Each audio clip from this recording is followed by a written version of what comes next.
اعوذ باللہ من الشیطان الرجیم بسم اللہ الرحمن الرحیم السلام علیکم ورحمۃ اللہ وبرکاتہ۔ امید کرتی ہوں کہ آپ ایمان، تقوی اور صحت کی بہترین حالتوں میں ہوں گی۔ دلہن کورس میں آج ہمارا 9واں سبق جو ہے وہ ہے اپنی رقم کو کیسے مینیج کرنا ہے۔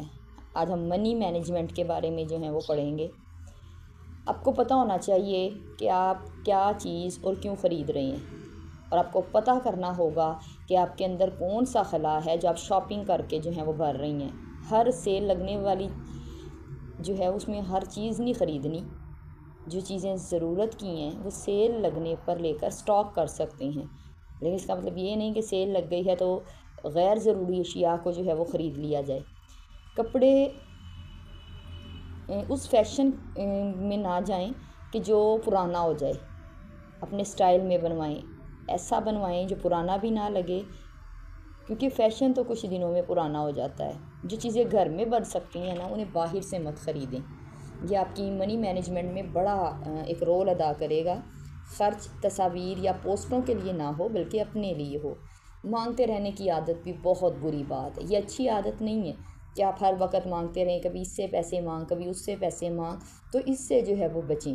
اگر کسی سے کچھ مانگ لیا ہے تو جلد واپس کر دیں، بے شک وہ ایک سوئی ہی کیوں نہ ہے، اور ادھار لکھا کریں۔ اپنی سیلف ڈیولپمنٹ پہ پیسے لگائیں، اپنے آپ کو گروم کریں۔ پاکٹ منی جو ہے وہ تنخواہ کے حساب سے ہو، اگر نہیں ملتی تو آپ بات کریں کہ مجھے پاکٹ منی چاہیے، اور پھر اس کو اسی بجٹ میں رہتے ہوئے اس کو مینیج کرنا سیکھیں۔ مہمان آئیں تو ان کو اچھے سے خوش آمدید کہیں، اپنی اور گھر کی صفائی کا خاص خیال رکھیں۔ کوئی مدد کی آفر کر دے تو قبول کر لیں۔ مہمانوں کے سامنے کبھی بھی بچوں کو مت ڈانٹیں، ہم اس چیز کا لحاظ نہیں کرتے، اس سے بچے جو ہیں وہ احساس کمتری کا شکار ہو جاتے ہیں۔ تو اپنے یہ خیال رکھنا ہے کہ اپنے بچوں کو جو ہے وہ مہمانوں کے سامنے نہیں ڈانٹنا۔ جب مہمان بنیں تو وقت سے پہلے جائیں، اور جتنے لوگوں کو بلایا جائے اتنے ہی جائیں۔ بچوں کو رکھ رکھاؤ سکھائیں، انہیں ادب سکھائیں، بڑوں سے ملنے کے طریقے آداب سکھائیں۔ کسی کے گھر جاتے وقت بچے کو کچھ کھلا کر لے کر جائیں۔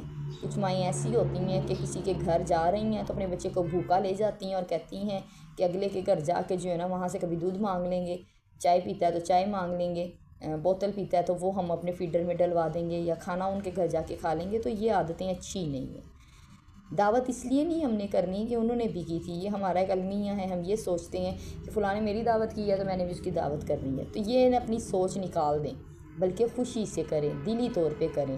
بہت زیادہ مہنگے کھانے بنانے کے بجائے سادہ تیار کر لیں۔ کچھ چیزیں مہمانوں کے آنے سے پہلے بھی آپ تیار کر کے جو وہ رکھ سکتی ہیں تاکہ آپ کو مسئلہ نہ ہو۔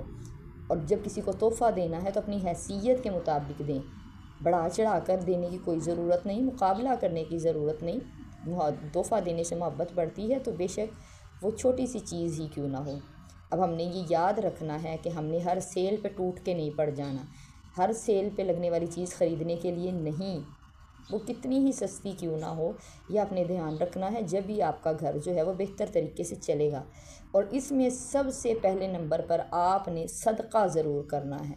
اپنی پاکٹ منی میں، اپنی تنخواہ میں صدقے کا ایک جو ہے وہ بنائیں کہ میں نے ہر ماہ اتنا صدقہ جو ہے وہ کرنا ہے، اور ہر مہینے اس کو بڑھاتے جائیں۔